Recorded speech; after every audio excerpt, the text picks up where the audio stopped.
Today we're going to be looking at the fighting type in the Gym Leader Challenge. It's not really a highly represented archetype, but there have been some interesting inclusions from recent sets which give us possible new directions for fighting, so let's get into it. What is the Gym Leader Challenge? Well, it's a fun format created by Andrew Mahone. You can often see this at side events of regional and other high-level tournaments. There are a good amount of online tournaments being played on Play Limitless, as well as webcam battles on Discord, and simply it's a fun format, an alternative to the expanded or standard formats that we have in the game right now. You can't earn championship points from the Gym Leader Challenge, it is just for fun, but the gameplay is very different to the standard format, and that's because of these 4 crucial restrictions that we have imposed on ourselves in the Gym Leader Challenge format. The first of which is that you have to pick a type, and your entire deck has to be of that one type of Pokemon.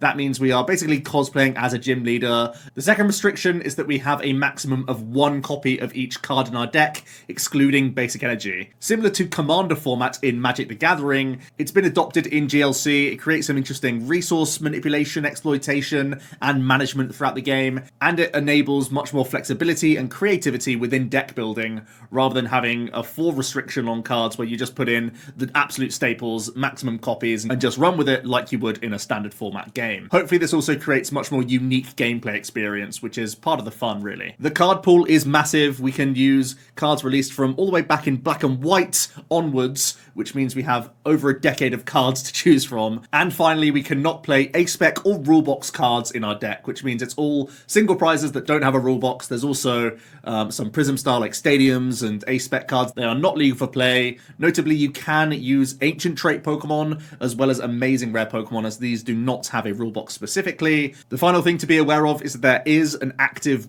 ban list, and you can see on the bottom of the screen the current ban cards. It's a very restricted ban list based on how large the card pool actually is, but this has really been the sort of most problematic cards that have been discovered through gameplay, or overall just create less fun environments for the formats. So every now and then I do recommend checking the ban list just to make sure you're up to date. This typically doesn't change unless there has been a new set released, making potentially new combinations more powerful. So here's a quick cheat sheet of the general staples that you can find in the GLC format. I've tried to compartmentalize these into a few separate categories here to make it easier when you are constructing your own decks. First of all, gusting and switching outs, these are all pretty integral in any deck list, as are the sort of the most premium supporter cards. This combines good draw power with hand disruption, and Versus Seeker being a great way to recover any of these is obviously very powerful. Searching options are integral to any deck in the format just to get your Pokemon into play, and they're actually more premium in this format because, of course, you only play 1 copy of certain cards,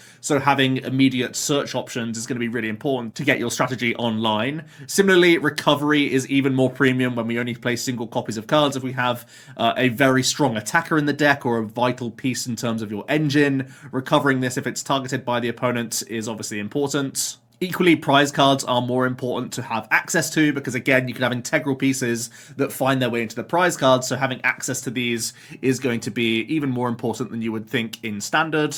We have a handful of pretty useful tools. This is just a very short list, but these are some of the strongest ones that we have available. Some nice consistency boosting item cards, and Field Blower, even though it's not a consistency card, is very versatile in that there are some really important tools to get rid of, as well as Stadium Wall, which is rife. There aren't many stadiums on the slide right now, but that's because there are many type-specific stadiums that people will incorporate into their deck list and sometimes can be a big part of their overall strategy. So this is almost always worth including in deck lists. I think it's a very valuable card. We have some good energy searching options, which don't sound like much, but are great deck thinners in general and gives you some nice value.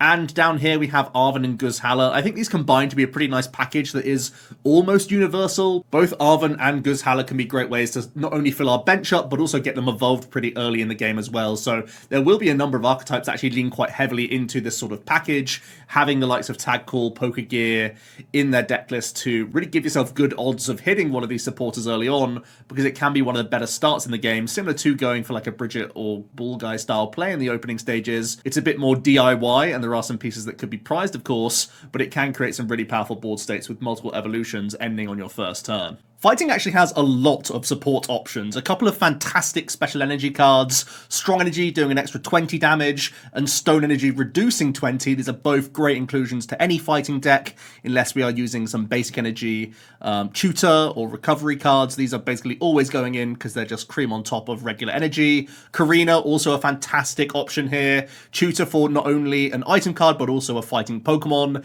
As we know, Pokemon Search is premium in this format because we have one-ofs of everything. So Karina is an instant include. Grant is a potentially very powerful damage modifying supporter card.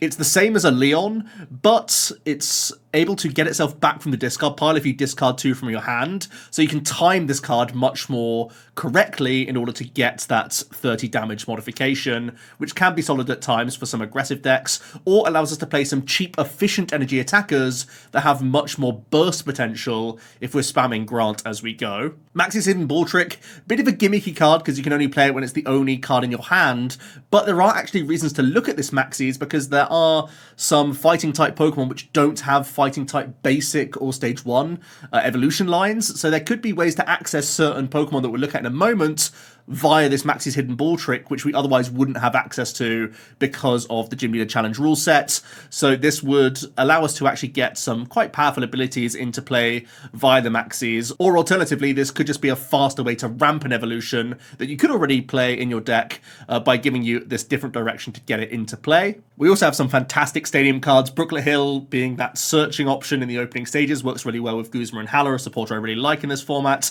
Martial Arts Dojo as well, a fantastic damage modifier that we have where we can do 10 more damage to your opponent's active, but if we're behind on prize cards, it's an additional 40 damage. That's a really, really big buff of damage, and again, can help us push into one-hit KO range with a number of our attackers, which is phenomenal. Scorched Earth can be a discard 1 energy, draw 2. That's a pretty solid card, just in case you want to have extra cycle in the deck. We're not known for having great draw power in this archetype from ability Pokemon, so having stadiums like this chipping in throughout the game is also quite handy. Then we have Calamitous Wasteland. It's an extra retreat cost to basic non-fighting Pokemon. Very niche card, probably won't ever see much play. There's not really any angle for control, I would say. Maybe some mill strategy, but really not too much going on in that direction. And then Lake Acuity could lean in towards the sort of stone fighting, rock chestplate kind of thing that you can see on the screen here, where you're reducing damage taken, which could be okay, but I, again, think this is pretty niche. Just because of how powerful Brooklet and Dojo are, they kind of start filling your stadium spaces already in the deck. There are a couple of cards which can help out with acceleration, but they're really not all that great. B is not that reliable. It's discarding the top 5 cards of your deck and attaching some energy to your bench fighting Pokemon, and the Gutsy Pickaxe is just looking at the top 1 card, and it can be an accelerator, but at the very least it's drawing you a card. So there's not a huge downside to the Gutsy Pickaxe, but the upside is also quite niche, narrow, and again, we don't have many abilities that can really make this reliable for us, I would say. Fighting does also have a ton of tool cards, which are great. Focus Sash is a great way to avoid getting KO'd, and again, force things like Field Blower at the right times for the opponent, or for them to prep damage on some of your most threatening Pokemon. Otherwise, the Sash can be a great way for us to get our best attacker loaded up, bank a Sash on there so you can get a double dip of some of its attacks, especially because we have some great late game options, thinking of things like Annihilate, which I'll get to in a moment. Sashing that Pokemon can be a huge swing in a game, because if you get 2 turns of using that attack, it can completely swing the matchup. Karate Belt is a great way to reduce your attack cost, similar to a counter gain, but it's even better because it's reducing the fighting cost rather than the colorless cost, so it can be even more versatile for different attacking options. And Rock Chest Plates, your fighting Pokemon take 30 less damage from attacks, similar to a Pot Helmet, but it could just be an additional option if you wanted to have a tanking tool in the mix. On to the engine Pokemon, and this is where it starts getting a little bit awkward for fighting. This is why fighting isn't one of the more popular archetypes in the GLC. We are really lacking draw power. As you can see, there aren't many cards on the slide whatsoever which actually draw cards. None, in fact, which is a real shame. But let's get into what we do have. At least there's a couple of decent ways to accelerate energy. Colossal can attach a fire and a fighting energy from your discard pile to your Pokemon in any way that you like. And Garganical allows you to attach a basic fighting energy from your discard pile to one of your Pokemon. And if you do, you can heal 30 damage from that Pokemon. That will be relevant for one of the potential attackers that we look at in a moment. opponent. Both of them have pretty high hit points. They can get into the mix if they really have to, because they can possibly accelerate to themselves even, which is okay. There's actually another Garganical, which allows you to heal 20 from each of your Pokemon during Pokemon checkup. This can be a great way to safeguard yourself around some potential spread devolve lines from certain archetypes, which could be a nice tech inclusion, similar to the Machoke, which simply stops the opponent from damaging your Pokemon on the bench or placing counters on them as well, which is a phenomenal ability, actually much better than just a regular Manaphy or Mew or Mr. Mime or whatever from other types. Even though this is a stage 1, you are substantially protecting yourself against a lot more other things in the game, which is fantastic. And Machoke can evolve into a pretty solid option in Machamp as an attacking threat later down the line. Claydol can be stage 1 acceleration, but you have to have no supporters in your discard pile. This is a massive, massive no-no, I think, because again, we have no draw power from our Pokemon, so we can't really make up for the lack of supporters in the deck. So I've put it on the slide, but it's really a trap. You should not be building around this Claydol, I don't think. Lunatone is a basic Pokemon. It allows you to look at the top 2 and rearrange them. One of the better options that we have, which is kind of embarrassing to say, but it can make your top deck slightly less clunky. Because it has a 3 retreat cost, it's often hard to justify this card. If it had a 1 retreat, I'd put it in basically every one of my fighting decks, but because it has 3, it actually just adds extra headache throughout some games, so that's the main reason why I'm not playing it in a number of my lists. But honestly, it's one of the better options that we have, just because it's a basic. Tyrogue, it doesn't really help in a drawing sense, but it's a free retreat pivot, and every now and then you can just flip this coin and try and put 3 counters on one of your opponent's Pokemon. It's not the worst thing you can do, especially if there are going to be some lists that use Robosub and Lily's Pokédoll and such. You could just flip coins for a Bratty Kick, maybe set up some devolved plays of your own, because fighting is actually quite good at spreading damage. Lucario has a phenomenal ability. It allows you to search your deck for any card and put it into your hand. However, you need not only this stage 1, but also a Garchomp in play to be able to unlock the precognitive aura. That's quite a lot of hurdles to get through, and at the same time there's some other very, very good Lucarios, so unfortunately it's just a bad species to have this ability on. Otherwise I think we would be trying to build around this, because there are good Garchomps. However, losing out on some damaging Lucarios is also quite an issue for fighting, because of the options that we actually have. Hawlucha can play some counters, which is okay, and it's like a reasonable basic that you can just throw onto the field. Sandshrew can be a decent deterrent against some. Could be a really interesting tech inclusion if you want to make the space, and if you're bored of facing control, or if you know that there are players in your area that play GLC with controlling archetypes, you could just basically say no to their options, which is pretty interesting. Sudowoodo has the roadblock ability, which can limit some benches, and if we're not drawing cards, maybe a roadblock denies the opponent from getting an extra Pokemon in play that can help their engine. However, again, the species of Sudowoodo is actually usually better spent as an attacking option, which we'll look at in a moment. And of course, the fighting type does have access to fossils. Now, fossils are a horrible mechanic, especially when you can only play single copies of these cards. I'd consider these alongside Maxis at times, or just alternate ways to get these into play, because it can be quite the challenge. But there are some powerful abilities going on here. The Archeops saying that each player can't play Pokemon from his or her hand to evolve is obviously a very detrimental ability if your opponent is building around these, and you get the Archeops online pretty early, like if you are trying to build towards a Maxis combo. It's so all in to try and make this happen, and it still limits your options, and there are, still some fantastic evolving Pokemon in fighting, but it could be a direction that you go down, just like an all basic beatdown deck that has a Maxi Archeops combo. Kabutops stops the opponent playing supporters when it's in the active, which is definitely a scary ability, kind of that as and when you can get this into play, which is kind of the bigger problem. And Omastar stops the opponent from playing item cards if you have fewer Pokemon in play than your opponent. Again, if we don't have any good engine Pokemon as options, we could try and keep a limited bench, punish the opponent for going wide on their end and getting set up, and hoping that stopping items could be a headache for them. Typically, you're just shutting off a few things here and there, like some of the recovery cards, some of the ball search cards. It's actually not that detrimental, I would say, in GLC, because typically people can still cycle through their deck via abilities and supporters and whatnot, so they should still be playing the game, but it might still be a spanner in the works. And then for purely Maxi cards, both Gallade and Seismitoad, they have pre-evolutions, but none of them are fighting types, unfortunately. So if you do want to build in a Maxi package into your deck, you could give yourself access to, admittedly, some very strong cards. Gallade has the Premonition, allows you to rearrange the top 5 cards of your deck and put them in any order that you like, which is substantially improving your draws throughout the game. And it has the Sensitive Blade option, which is efficient for 2 energy. You do 60 and 70 more damage if you played a supporter from your hand during the turn, which is pretty solid for just the 2 energy rate. And then Seismitoad, 160 hit points, pretty large, has the Bulldoze option, which allows you to put any card from your deck to the top, which is okay, and again has synergy with like Trekking Shoes and Acrobike. Both these cards kind of do similar things. Obviously the Seismitoad It's getting you that sort of guaranteed card to the top deck, which is always nice.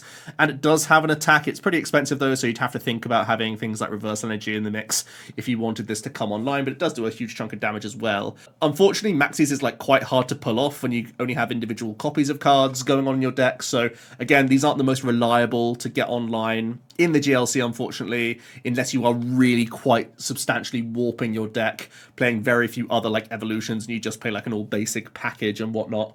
And I don't think these cards are so strong that they allow you to warp your deck in such a way to make this actually come off. So yeah, at the moment I think they kind of fall at the wayside, and we should just lean into some other attacking evolutions and just say that even though we don't have a ton of draw power, at least we have some good attacks that we can boast in this type. Speaking of which, let's get on to some of those attacking options. Let's quickly touch on Garchomp, because if you are going for the Precog Aura combo, these are two good options. It's a free retreater. Royal Blades can deal 200 if it has to. Also has a sniping option, whereas this Garchomp, when you're behind on prize cards, you can get up to 200 with the Overslice, which can be reasonable as well. I think the Royal Blades is probably a little bit stronger, especially because it could combo off with Reversal. And if you are playing Precog Aura, you could like tutor out Reversal and tutor out Cynthia or whatnot via the Lucario, which could be pretty busted. So I'd go down this direction if I had to. The other Lucarios, though, are both pretty impressive. Roaring Resolve can power itself up and does actually have synergy with the Groudon down here if you really want to have that in your deck list, where you're just scattering more energy around your board for potential magma purges. And the Aura Sphere can do a huge chunk if you are loading up this Lucario over a number of turns. However, I really like the newer Lucario, where it is just a revenge attacker, 150 for 1. If you suffered a knockout on the previous turn, it's a fantastic option to have in the deck. Very great way of just having an instant response to things. Hisuian Arcanine, pretty bulky stage 1 Pokemon. It dishes out 160 damage and burns the opponent's active, so 180 effectively. Has synergy with Colossal because it requires fire energy, but also could be a counter energy or reversal energy style stage 1 option. Machamp can be easily justified just because Machoke is already a decent option in many of these fighting decks. The Crisis Muscle actually pushes Machamp up to 300 hit points, which is monstrous as your opponent starts to take prize cards. The Strong Arm Lariat just does 100 for 2 energy, but does 100 more, and if you do next turn, this Pokemon can't attack, so maybe getting it in and out of the active could be premium. Or if you can get enough damage mods on the Strong Arm Lariat in its own right, you can just pump out the smaller damage option when required and just push through big walls when you have to. Annihilape is actually one of the strongest attackers that fighting has available. 140 hit point stage 2 isn't the tankiest, but the Rage Fist does a 70 times multiplier for each prize card your opponent has taken for just 1 energy.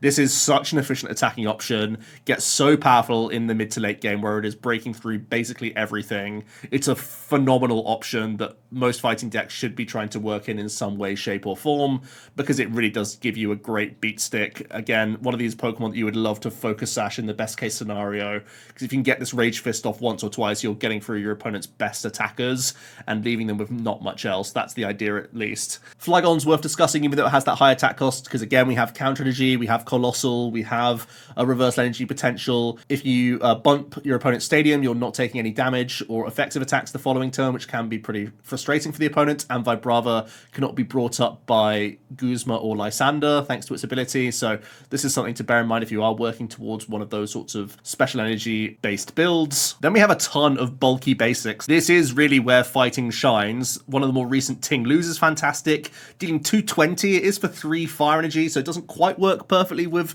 the Colossal, where the fire cost isn't going to help you out too much, but still can get online pretty easily. The attack does nothing if you have 4 or more counters on you, so you will have to accompany this with some healing options. Luckily, Garganical can help out with that as well, so is likely going to be a synergistic partner for the card. Zygarde can pump out 160 damage if you're behind on prize cards and comes with a decent tempo attack. You always have to look at these like cheap 1 for 30s and 1 for 20s and think that these can always get buffed quite early. A Guzhala can get you into like Muscle Band, Strong Energy, and Dojo quite early, so all of these are damage mods that you have to bear in mind to actually push this little poke into getting you through some basic Pokemon. So anytime you see this on a basic, it's definitely a big threat. Even some of the evolving basics have that, so do bear in mind this actually can initiate a prize race quite happily. A couple of interesting Terrakion. The Cavern Tackle forces the opponent basically to gust around the Terrakion or snipe around it, otherwise you basically buy a free turn, whereas the one below it can dish out more damage, but you have to have a stadium in play. The Magma Purge from this Groudon is some of the highest damage output that we have available. If you're discarding 4 energy from your Pokemon, you can deal 240, which is a huge chunk. Stack Attacker, similar to Machamp, gets that health buff towards the middle of the game.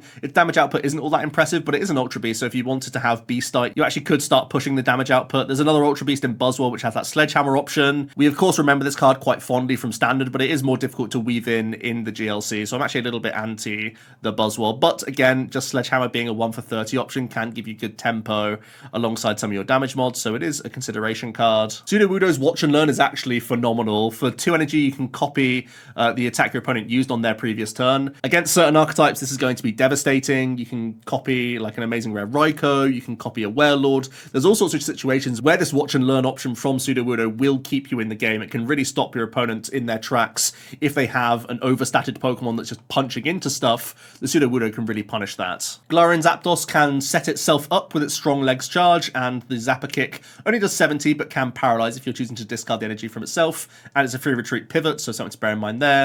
And the Shout of Power, again, can be an early tempo attacking option whilst also accelerating to other Pokemon on the bench. Then we have a couple of really interesting spread options. Of course, the Hitmon finish combo is something that we do have available, where Hitmon top, if you are able to finish your combo, that is to say that you use hit and run, then special combo, then on the third turn you use finish combo, you get to do a 60 spread to each of your opponent's Pokemon. That is devastatingly powerful. It doesn't always come off, but when it does, it can completely swing the tide of a game, especially because we now have the TM Devolution that could be the follow-up to this, completely wiping the opponent's board in certain situations. And then we kind of have some less glamorous spreading options available. Palossand just has a 30 spread for 1, which is actually pretty efficient.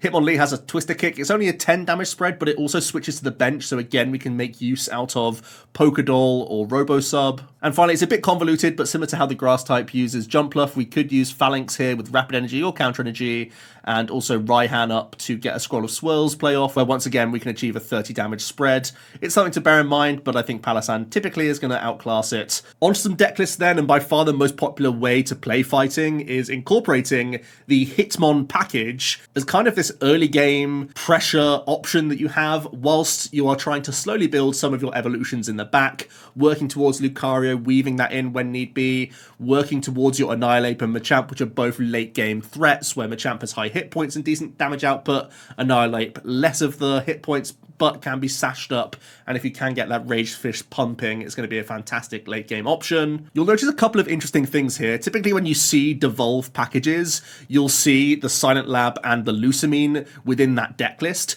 But I found with fighting, because we actually don't draw enough cards to make it come together, I feel like it's a bit of a trap. And what we really are doing with this hit and run special combo, finish combo threat is that we're punishing all the archetypes that don't play any bench protection as long as we can get the combo off. But of course, your opponent doesn't know that you don't play Silent Lab when they are playing these bench protection Pokemon. So by representing the special combo as a threat in the deck, you're actually trying to distract the opponent and move their attention away from the likes of your Mankey, your Machop, your Riolu, because in matchups where your opponent does have bench protection, you really want to be looking towards these Pokemon to carry you through the game. You'll notice that we have a really generous support account. I've made spaces for Cynthia's Ambition, Colrus, and you'll notice that rather than playing N in the deck, I'm playing a Roxanne. And that's again just a nod to the fact that we can't really afford to N or Iono ourselves too often. I still play one copy of Iono and VS Seeker and Sinlin, so it can still come into play.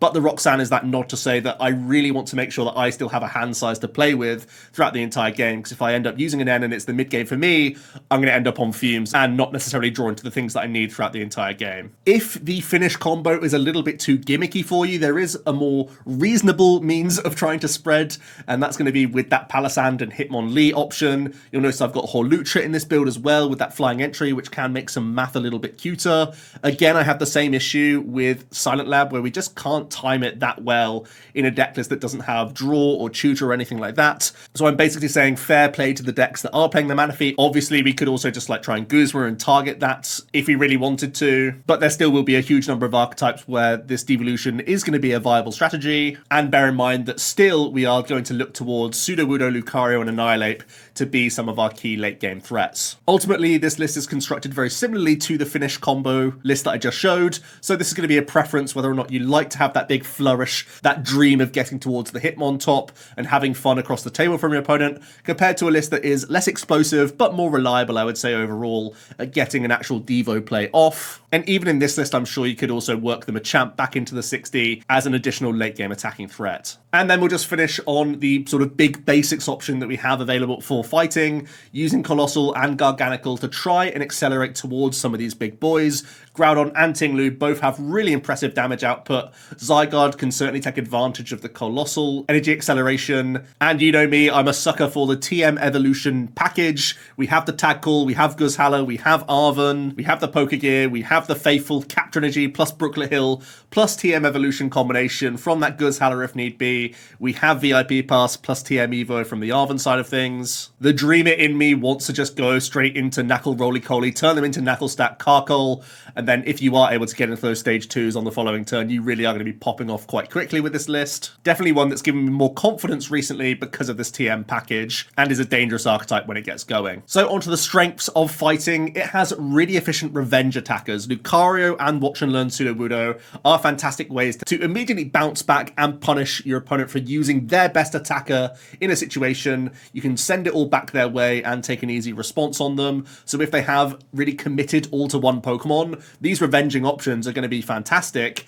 And of course, there's that late game Annihilate that's going to get through anything in its path. Ideally, Focus Sash is following up on some of these more powerful attackers to make sure that they're going to stick around on the board, Annihilate being the kind of crucial one, but also could work out on Machamp as well. And one of the more interesting things about fighting is because you have Dojo, Strong Energy, the potential to have Grant in your deck, as well as some of these damage modifying tools like Defiance Band, Muscle Band and whatnot, it's actually really difficult for your opponent to think whether or not they're in or out of range of certain attacks, especially as they start taking prize cards. There's always the fear of Annihilate for one thing, but also not only a 150 damage attack from Lucario in response, but also there's the Watch and Learn damage output to play around, and all these damage modifiers in your deck list to really make it difficult for your opponent to plan out how much they're going to receive on the following turn, if a response is going to be likely or not, because you have so many ways of going up and down in damage. Even their opening Pokemon, it may have something like 70 hit points, and even though we have one for 30 damage, because we have Guzhala, Strong Energy, Muscle Band, suddenly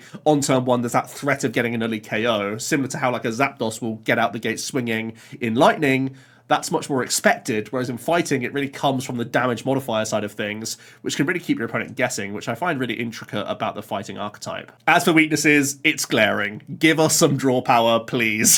Fighting is on its knees begging for any chance of draw power. It's mandatory, I think, for the deck if it's going to be successful in the GLC. If you're thinking about playing this competitively, fighting would not be the archetype to go for, because I simply think other decks have more support based around them.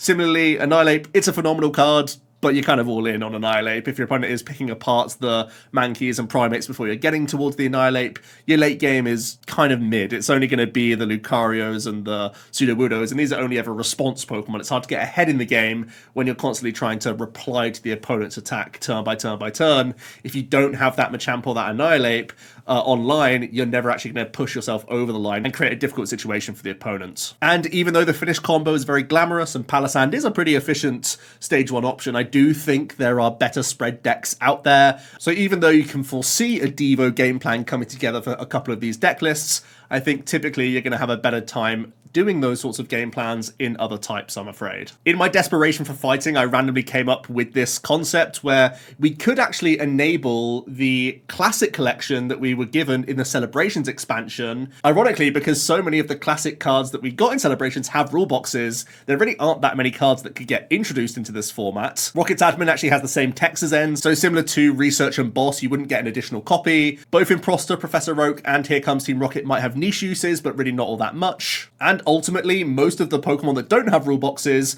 have pretty much been outclassed by the power level of most other cards in the format.